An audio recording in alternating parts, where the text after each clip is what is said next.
maybe not on this set. All right, back here at NFL Live, let's dive in on the Texans versus Packers on Sunday. Green Bay 2.5-point favorites at the moment. This one, 1 p.m. in Lambeau. We've continued to see C.J. Stroud shine this season with a 5-1 record. Here's Stroud and DeMeco Ryans ahead of Week 7. Lambeau is a special place. I told our players that today. It's a special place to play. You talk about, the history of football, right? It's always special to play there, and it's even more special when you can get a victory in Lambeau because they always have, a tough team. It's always a tough battle there. You dream as a kid to, go play at this stadium, and it's a historical stadium. A lot of, great games played in there, and, to go for my first opportunity to be, up there against a great team, is going to be an honor, and I can't wait. Dan, how can this Packers defense slow down Stroud and the Texans? Yeah, penetration and then speed. Joe Mixon's top 8 in the NFL, 5.5 yards per carry. So Houston's run game is really the difference in their offense from last year to this year. I think the Packers this year do a really good job of, number one, getting penetration. Everybody on their defense tries to get upfield. You'll see it from Kenny Clark. You'll see it from Rashawn Gary. They're just trying to essentially blow up the play and force backs to go laterally.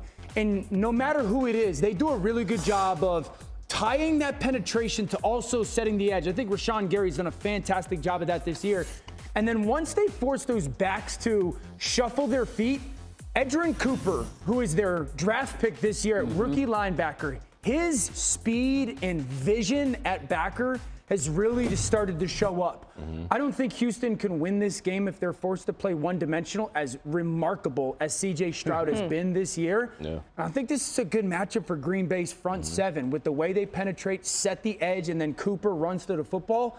I'll be interested to see who wins that matchup. Yeah, I love that part of it. And even what you just showed, a lot of that was single high safety, and they're dropping people down in the box. And I think they have that ability, and you're looking at a Houston offense without Nico Collins. Jair Alexander, a guy now that you can match up on Stephon Diggs and feel good about where you are defensively and allow those guys to commit to stopping Joe Mixon, but also getting pressure on C.J. Stroud. And then Xavier McKinney. This is a guy that's just intercepting a pass every single week for the Green Bay Packers and their defense. So to Dan's point, when you can commit to stopping the run and force a team to be one-dimensional, but then you have to have the guys in the back end that can back that up and go out there and cover people. Kayshawn Nixon has been a slot guy. He's moved to the outside and played more outside cornerback this year and is doing that at a high level as well. Quick question about Jair. Do you think he's been more physical at the line this year than in the past?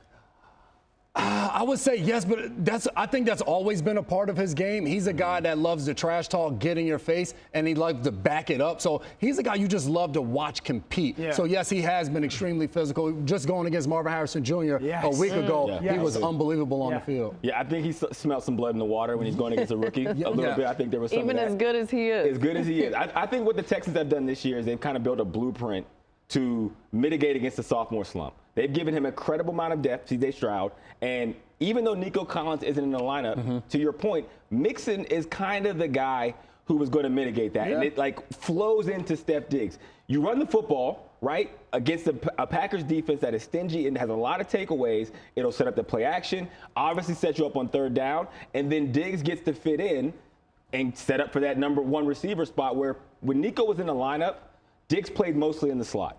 Last game, he played everywhere, right? So instead of playing in the slot out of necessity, you're moving him around for the advantages you see based on your running game being the foundation that sets up the whole offense to flow. Guys, Stroud has the third shortest odds to win MVP at ESPN Bet behind Patrick Mahomes and Lamar Jackson. That's just how good he's been. No sophomore slump so far, to your point. Absolutely. Not that we expected it, but my goodness, he's just carried right along.